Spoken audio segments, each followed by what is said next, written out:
जय हिंद दर्शकों, मैं हूं जितेंद्र दीक्षित स्टोरीज में आपका स्वागत है। दर्शकों, पुलिस को राजनेताओं के फटे में टांग नहीं अड़ानी चाहिए। अगर वो ऐसा करते हैं तो कई बार मामला उन पर बैकफायर कर सकता है और फजीहत झेलनी पड़ सकती है। ऐसा ही कुछ हाल ही में मुंबई पुलिस के साथ हुआ, जब मुंबई पुलिस ने टीएमसी के सांसद के साथ पंगा ले लिया और टीएमसी के सांसद को चेतावनी देते हुए एक ट्वीट किया था। उसे बाद में पुलिस को डिलीट करना पड़ा। दरअसल इस वक्त पूरे देश में ईडी की दहशत है, एनफोर्समेंट डायरेक्टरेट की, खास करके उन राजनेताओं के बीच जो कि बीजेपी विरोधी पार्टियों में शामिल हैं। और ईडी ऐसे राज्यों में खास सक्रिय नजर आ रही है जहां पर बीजेपी विरोधी पार्टियां सत्ता में हैं, और कुछ उन राज्यों में भी ईडी सक्रिय है जहां पर बीजेपी का शासन तो है लेकिन बीजेपी विरोधी पार्टियां वहां पर काफी आक्रामक हैं, जैसे कि महाराष्ट्र। कई राज्यों में हम देख रहे हैं, झारखंड, पश्चिम बंगाल, महाराष्ट्र, दक्षिण भारत के कुछ राज्य, जहां पर ईडी की ओर से लगातार कार्रवाई की खबरें आ रही हैं। ईडी किसी ना किसी राजनेता को आए दिन समन कर रही है, घंटों बिठाकर उनसे पूछताछ कर रही है, कई मामलों में गिरफ्तारियां हो रही हैं। झारखंड में तो मुख्यमंत्री ही गिरफ्तार हो गए।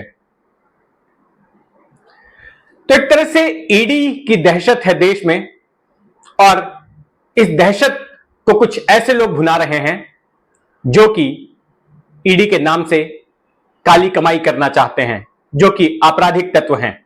हाल ही में मुंबई में एक ऐसा ही मामला सामने आया।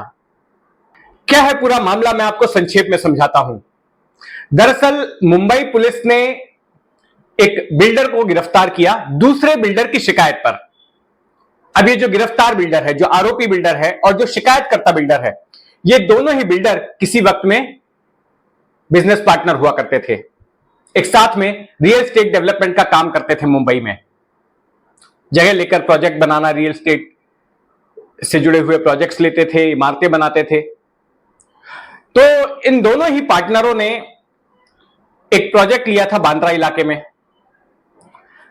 अब हुआ यह कि जिस शख्स ने प्रोजेक्ट दिया था वो आरोपी बिल्डर के काम से खुश नहीं था, तो उसने क्या किया कि पूरा प्रोजेक्ट उसने शिकायतकर्ता बिल्डर को दे दिया।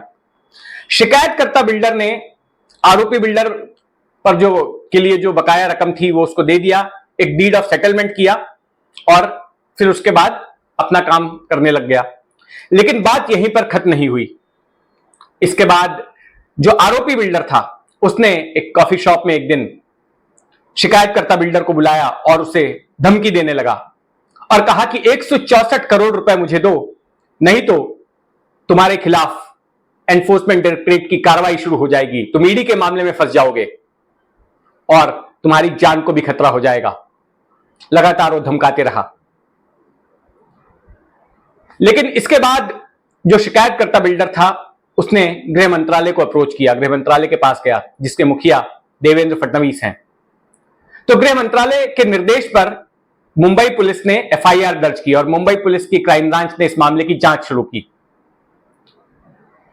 जब मुंबई पुलिस ने इस मामले की जांच शुरू की तो जो आरोपी बिल्डर था उसको तो गिरफ्तार किया ही, लेकिन उसके साथ साथ 5 और भी लोग गिरफ्तार हुए।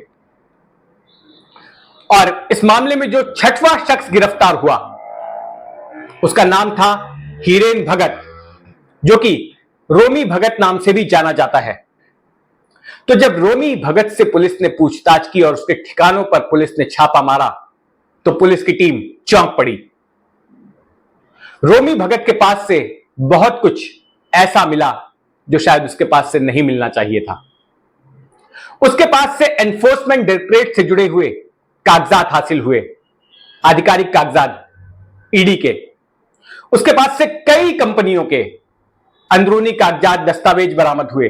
उनके खिलाफ किस तरह के मामले चल रहे हैं, किस तरह की जांच चल रही है, ऐसी तमाम जानकारियां उसके पास से मिली। और इन कागजातों के अलावा भी उस शख्स के पास से 3 विदेशी रिवॉल्वर बरामद हुई, 150 जिंदा कारतूस बरामद हुई, कुछ जेवरात बरामद हुए और भारतीय और विदेशी मुद्रा में 5 करोड़ से ज्यादा की रकम बरामद हुई। अभी जो रोमी भगत है इसके बारे में बताया जाता है कि इसके पूर्व में भी आपराधिक मामले रहे हैं, पहले भी इसके खिलाफ आपराधिक मामले चल चुके हैं। और इसके बारे में यह जानकारी मिलती है कि इसकी पहचान एक पॉलिटिकल सेक्टर के तौर पर या एक लाइजनिंग करने वाले आदमी के तौर पर रही है। इसके बारे में यह बताया गया कि यह अपने शिकार व्यक्ति से खुद को ईडी के प्रतिनिधि के तौर पर पेश करता था। यहां पर यह भी सवाल उठा कि क्या इस पूरे रैकेट में ईडी अधिकारियों की भी मिलीभगत है, क्योंकि जिस तरह के कागजात बरामद हुए थे उससे यह सवाल उठना वाजिब था।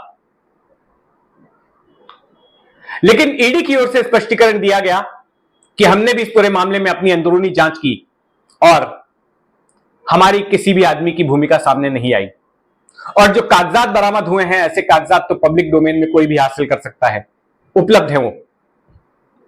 अच्छा, महीने भर पहले एक ईडी के अधिकारी का तबादला हुआ था, तो उसको भी इस मामले से जोड़कर देखा जाने लगा, लेकिन ईडी ने उसमें भी स्पष्ट किया कि उस तबादले का इस मामले से कोई लेना देना नहीं है। लेकिन इस मामले से एक दूसरा विवाद भी शुरू हो गया। मिड डे नाम के एक अखबार ने खबर छापी। मिड डे में एक तेज तर्रार रिपोर्टर हैं अपराध के, जिनका नाम है फैजान। तो फैजान ने मिड डे के मुखपृष्ठ पर एक खबर छापी कि जो कागजात बरामद हुए उनकी तादाद 200 के करीब है। तो ईडी के इतने सारे कागजात बरामद होते हैं, इस तरह की बात कही गई मिड डे की रिपोर्ट में, तो सभी चौंक गए। और हुआ यह कि फैजान की इस खबर को टीएमसी के सांसद हैं राज्यसभा के साकेत गोखले, उन्होंने इस खबर को ट्वीट कर दिया। और ट्वीट करते हुए उन्होंने गंभीर आरोप लगाया। साकेत गोखले ने आरोप लगाया कि ईडी अब मनी एक्सटॉर्ट करने के लिए, बीजेपी की खातिर मनी एक्सटॉर्ट करने के लिए, बीजेपी की फंडिंग के लिए अब गिरोहों का सहारा ले रही है।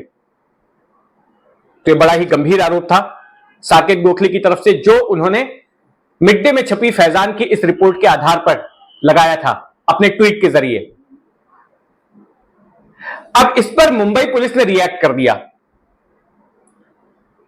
बड़ी ही ताज्जुब की बात थी कि एक राजनेता की ओर से कोई ट्वीट किया जाता है और उस पर फिर मुंबई पुलिस रिएक्ट करती है। हालांकि उन्होंने मुंबई पुलिस पर कोई आरोप नहीं लगाया था इस मामले में, और मुंबई पुलिस ने भले ही 200 पन्नों का आंकड़ा ना दिया हो, लेकिन मुंबई पुलिस की अपनी रिमांड एप्लीकेशन में इस बात का जिक्र है कि बड़े पैमाने पर सामग्री बरामद हुई थी रोमी भगत के घर से। तो मुंबई पुलिस ने इनको टैग करते हुए जवाब लिखा कि ये जो न्यूज रिपोर्ट है ये फैक्चुअली इनकरेक्ट है और इस बारे में उस अखबार के संपादक को लिखा जा रहा है। आपने इस खबर को और ज्यादा डिस्टॉर्ट किया अपने नैरेटिव को ध्यान में रखकर। आपकी हरकत के कानूनी परिणाम होंगे और इस बारे में जल्द ही आप हमसे सुनेंगे। तो साकेत गोखले ने जब ये ट्वीट पढ़ा तो वो और भड़क गए और उन्होंने आरोप लगाया कि सीधे सीधे देखिए किस तरह से मोदी राज में ये हो रहा है कि मुझे मुंबई पुलिस सरेआम ट्विटर पर धमका रही है। इसके अलावा कुछ ही मिनटों में उनको आईटी का एक नोटिस भी आ गया, ऐसा उनका कहना था। अब जब साकेत गोखले ने इस तरह का कड़ा रुख अपनाया तो उसके बाद चुपचाप मुंबई पुलिस की ओर से ट्वीट डिलीट कर दिया गया। तो साकेत गोखले ने इस बात पर भी सवाल खड़े किए और उन्होंने मुंबई के पुलिस कमिश्नर को टैग करके पूछा कि बताइए कौन शख्स है जो आपका ट्विटर अकाउंट हैंडल करता है और जिसने इस तरह से उनको धमकाया। इस पर वो सफाई मांग रहे थे और कहा कि नहीं तो वे सुप्रीम कोर्ट में मिलेंगे। तो कुल मिलाकर यहां पर एक तरह से ठन गई इन टीएमसी के सांसद और मुंबई पुलिस के बीच, और जिसके बाद मुंबई पुलिस को अपना ट्वीट डिलीट करना पड़ा।